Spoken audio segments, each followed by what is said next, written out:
آگے اللہ فرماتے ہیں کہ فلا یسدنک، یہ ساری وائی ہے جو اللہ تعالیٰ نے موسیٰ علیہ السلام کی طرف کی. فلا یسدنک، یسدن لا یسدن کون سا فعل ہے؟ مضارع منفی ہے، نہی ہے. لا یسدن ہرگز نہ روکے، نون تشدید کا، نون ثقیلہ جسے کہتے ہیں، آنے سے اس کے معنی مستقبل کے لیے خاص ہو جاتے ہیں اور تاکید زیادہ ہو جاتی ہے. لا یسدن ہرگز نہ روکے کا تجھ کو، انہا اس سے، کس سے؟ قیامت کی فکر سے یا پھر نماز سے. دونوں چیزیں ہیں جن کا اللہ تعالیٰ نے پچھلی آیتوں میں حکم دیا ہے کہ مجھے یاد کرنے کے لیے نماز قائم کرو، اور پھر فرمایا کہ میں نے قیامت اس لیے قائم کی ہے، قیامت اس لیے آئے گی تاکہ ہر آدمی کو اس کا بدلہ دیا جائے، لہذا قیامت سے غافل نہیں رہنا چاہیے، موت سے غافل نہیں رہنا چاہیے. اور اللہ فرماتے ہیں کہ تمہیں ہرگز کوئی نہ روکے انہا اس کی فکر کرنے سے، موت کی فکر کرنے سے یا نماز کی فکر کرنے سے. من لا یؤمن، وہ شخص جو لا یؤمن نہیں ایمان رکھتا، بہا ساتھ اس کے، ساتھ کس کے؟ قیامت کے یا نماز کے. جس کا نماز پہ ایمان نہیں ہے یا جس کا قیامت پہ ایمان نہیں ہے، موت پہ ایمان نہیں ہے. من لا یؤمن بہا، جو اس پہ ایمان نہیں رکھتا، یعنی جو کافر ہے، مشرک ہے، وہ تجھے ہرگز ان کاموں سے نہ روکے. واتبع ہواہ، واتبع اور اس نے اتباع کی، یعنی وہ شخص جو ایمان بھی نہیں رکھتا قیامت پہ اور اس کے ساتھ واتبع پیروی کی، اتباع کی، ہواہ اپنی خواہشات کی. وہ آدمی تمہیں ہرگز نہ روکنے پائے قیامت کی فکر سے جو ایمان نہیں رکھتا قیامت پہ اور پھر اپنے خواہشات کے پیچھے لگا ہوا ہے، خواہشات کی پیروی کر رہا ہے، اپنی مرضی سے زندگی بسر کر رہا ہے، اللہ کے رسول کی بات نہیں مان رہا، اللہ کے رسول کی نافرمانی کر رہا ہے. وہ آدمی تجھے ہرگز قیامت کی فکر سے نہ روکنے پائے. فتردا، تردا کون سا فعل ہے؟ مضارع ہے، صیغہ واحد مذکر حاضر کا.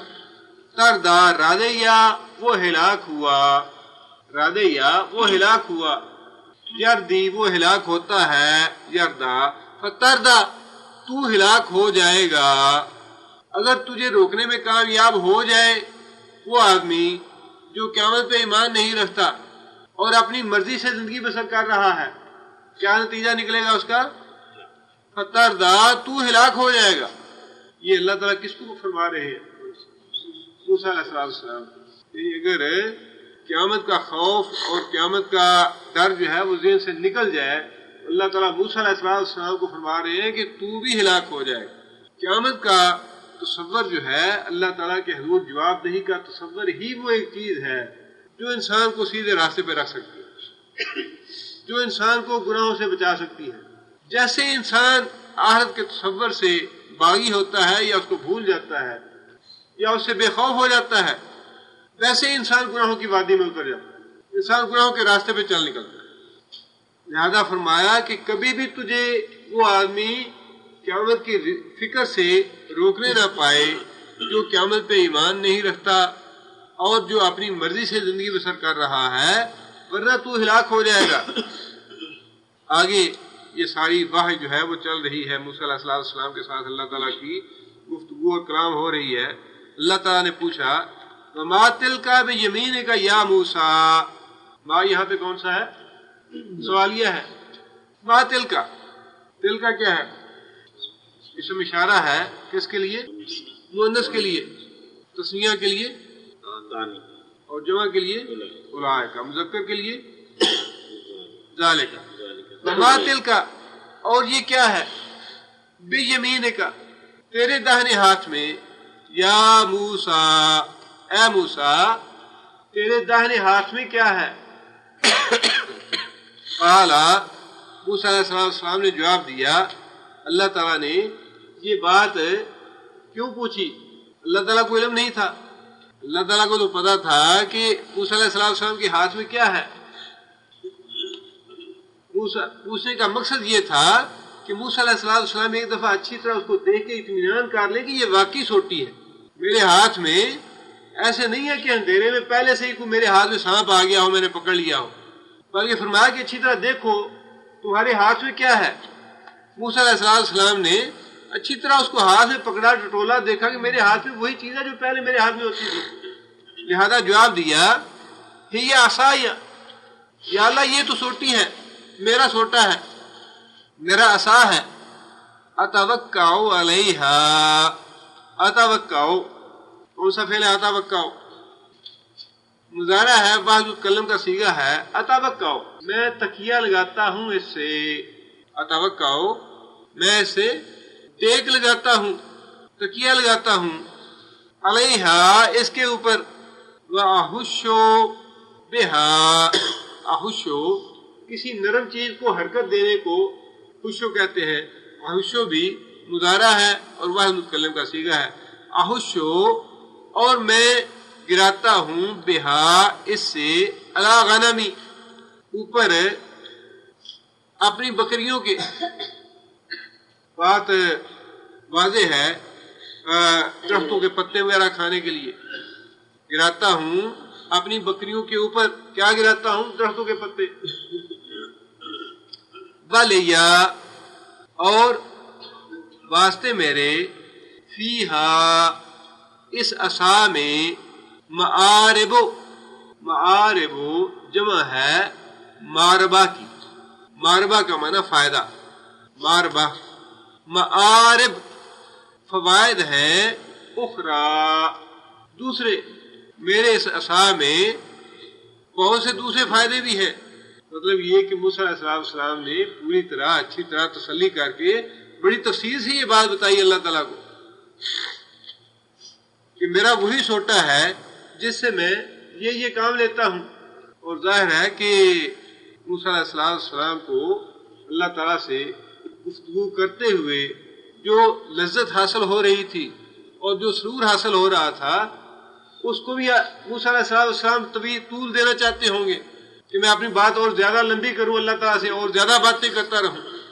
اللہ فرماتے ہیں قال الق، امر ہے الق، الق کا معنی ڈال، پھینک، اس عصا کو، یا موسیٰ اے موسیٰ، اللہ تعالیٰ بھی، اللہ تعالیٰ نے فرمایا کہ اخترتک کا، میں نے تجھے پسند کیا، میں نے تجھے چن لیا، اور بار بار اللہ تعالیٰ موسیٰ علیہ السلام کا نام لے رہے ہیں، کتنی اس سے یعنی اپنے بندے کے ساتھ محبت کا اظہار ہو رہا ہے، یعنی ہر بار کے ساتھ اللہ تعالیٰ موسیٰ علیہ السلام کا نام لے رہے ہیں، ما تلک بیمینک یا موسیٰ، اللہ کے مخاطب تو وہی ہیں، کہنے کی ضرورت تو نہیں ہے موسیٰ، ما تلک بیمینک، تیرے ہاتھ میں کیا ہے؟